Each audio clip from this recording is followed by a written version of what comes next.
वास्तुदोष घालवण्यासाठी एका भोंदू पुजाऱ्याने मोफत सुवर्ण शांती करून देण्याच्या बहाण्याने घरातून तब्बल 17 तोळे सोने लंपास केल्याची धक्कादायक घटना नाशिक शहरामध्ये घडली आहे। या संदर्भात मुंबई नाका पोलीस ठाण्यामध्ये संशयित भोंदू पुजारी फाल्गुन पटेल याच्यावर गुन्हा दाखल झाला आहे। तर नक्की हा गुन्हा काय आहे, त्यांनी कशा प्रकारे सोने लंपास केले हे आता आपण या व्हिडिओच्या माध्यमातून जाणून घेणार आहोत। मुंबई नाका परिसरातील अंजनी तिडके यांचा बंगला आहे।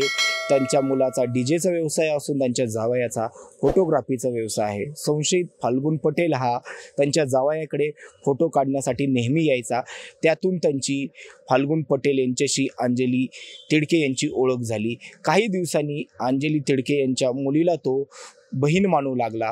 ओळख तिडके कुटुंबियांशी वाढल्यामुळे त्याचे तिडके कुटुंबियांच्या घरी येणे जाणे सुरू झाले। दरम्यान तिडके कुटुंबियांनी त्याला चहा देण्यासाठी ऑफर केली, मात्र त्यांनी मी बाहेरचं बघतो असं सांगत त्यांनी घरातले पाणीसुद्धा पिण्यास नकार दिला।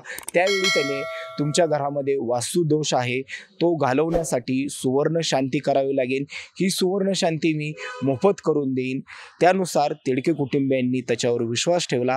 काही दिवसांनी फाल्गुन पटेल हा तिडके कुटुंबियांच्या घरी आला। त्यांनी सुवर्ण शांतीला सुरुवात केली। त्यावेळी त्यांनी सांगितले की घरातले सगळे सोने एका तांदळाच्या डब्यामध्ये ठेवा, त्या डब्याची मी पूजा करेल, तो डबा पोटमाळ्यावर ठेवीन। 10 दिवस त्या डब्याला कोणीही हात लावायचा नाही। जर डब्याला हात लावला तर घरातील वास्तुदोष निघून जाणार नाही। त्यानुसार फाल्गुन पटेल याच्या सांगण्यानुसार तिडके कुटुंबियांनी 13 दिवस डब्याला हात लावला नाही। मात्र 14व्या दिवशी तिडके कुटुंबियांनी डबा उघडून बघितला असता डब्यामध्ये एकही तोळा सोने नव्हते।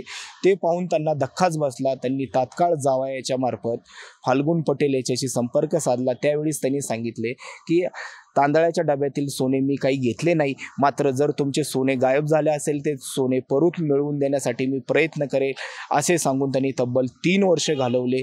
या दरम्यानच्या काळात त्यांनी तिडके कुटुंबियांना तब्बल 3 लाख रुपये आणि 1.5 ग्राम सोने दिले। मात्र 17 तोळे सोने गायब झाल्यामुळे आणि ते परत मिळत नसल्यामुळे त्यांनी पटेल याच्याकडे तगादा लावला होता। अखेर तगाद्याला वैतागून त्याने न्यायालयामार्फत नोटरीसुद्धा करून दिली होती की मी तुमचे 17 तोळे सोने परत मिळवून देईन। मात्र 3 वर्ष झाले तरी त्याला पटेल यांनी तिडके कुटुंबियांना 17 तोळे सोने दिले नाही। शेवटी आपली फसवणूक झाल्याचं लक्षात आलं आणि त्यांनी मुंबई नाका पोलीस ठाण्यामध्ये जाऊन आपली आपबीती सांगितली।